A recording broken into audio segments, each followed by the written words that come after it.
How did you hear the news today? Yeah. I was actually scrolling on Twitter, and I seen our UK football profile. They tweeted it actually, and I was excited. It was a huge huge deal for this program, and we've worked so hard, to get to this situation that we're in right now, and like Mr. Barnhart said, we're going to be thankful and we're going to be grateful, and we're going to be deserving for it, and we're going to work hard and go down there and show everybody what we can do. Did you envision this when you first started to come to UK? Yes, sir. And I feel like as an athlete, you have to envision these type of things. I feel like it helps when you're in the heat, 103 degrees, and you're looking forward to something, to get you past that hump. You got to look big. You got to look to want to win the SEC East. You got to look to get to a big bowl game, and I feel like we did that as a team, and everybody has have put in so much effort and so much time just to get to this this predicament that we're in. So I feel like I envisioned it. Terry, what do you know about Penn State? Have you seen them at all this year? I haven't got any time to watch them, but knowing Penn State football, I know they got some guys over there, and they work pretty hard. So we just got to watch some film on them, and do a scouting report. Do you think this team could take the next step by beating a team like Penn State? No offense to any other bowl game, but there have been times when teams have played lesser named opponents. Beating Penn State is a little bit different. I mean, all I can speak for is is us. I know, like I've said this before, we hold ourselves to a different standard, and the way we practice and the way we go about things are different. And I feel like our guys are hyped and ready to get after it, and we're gonna practice our tails off, and we're gonna get after it. So I mean, that's all I can speak for. I just know as long as we handle what we got to handle, everything will be fine.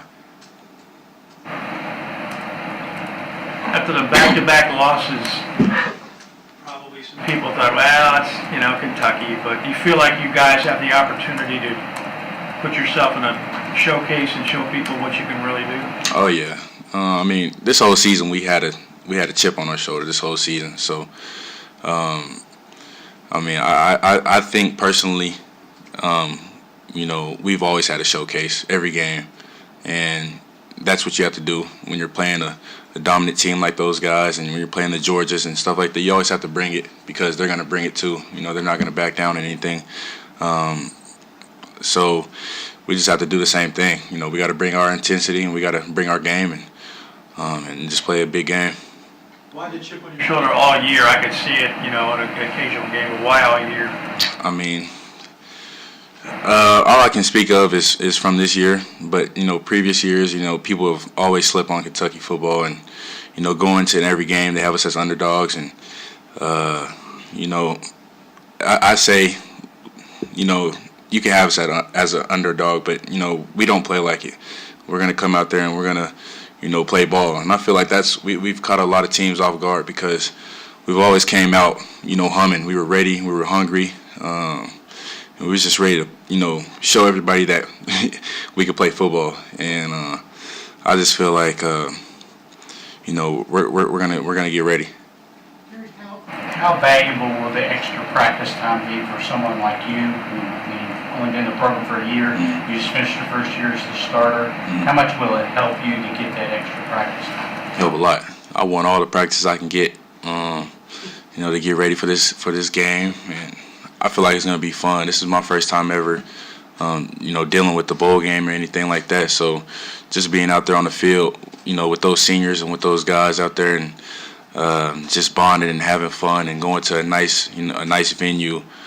I feel like it's a beautiful opportunity, for this team, staff, and the university. So, I'm going to cherish all those practices that we have. Out from the Louisville game, have you gone back to watch it again, and how much confidence did you gain just as in your position from that game alone? Yeah, I'll probably watch that game about 2 to 3 times, and I looked really comfortable out there. And just watching it, I feel like I've came a long way from the beginning of the season. And I still have a lot of things to work on, but just seeing the growth that that have been happening over this season, it's great because it just tells me I gotta keep going and just keep progressing in my game. Terry, in your opinion, where did you improve the most from the start to the end? I'd say my decision making. Some early in the season, some of my decisions weren't quite there, weren't the best, and middle of the season I was a little hesitant. But I feel like these past 5 weeks, I've been trusting myself and trusting where everybody's going to be at, and trusting the O-line and trusting the play calling that that's being called, and just doing what we do every day at practice. So I feel like I've improved in a lot of things. Terry, after the game, you and Coach Duke both mentioned you getting dinged up at some point in the season. When did that happen, and when did you feel back to 100%? It happened around Texas A&M game, and it's just been in the treatment room, just trying to battle and get right. Playing in the SEC, you're never going to be 100%. So just been trying to get right in there, but later down the stretch, I've been feeling better and getting back to myself, and got a little bounce in my steps, so I feel a lot better. Was it a knee? Yeah. Yep. Everybody good? Yeah. Appreciate it, guys.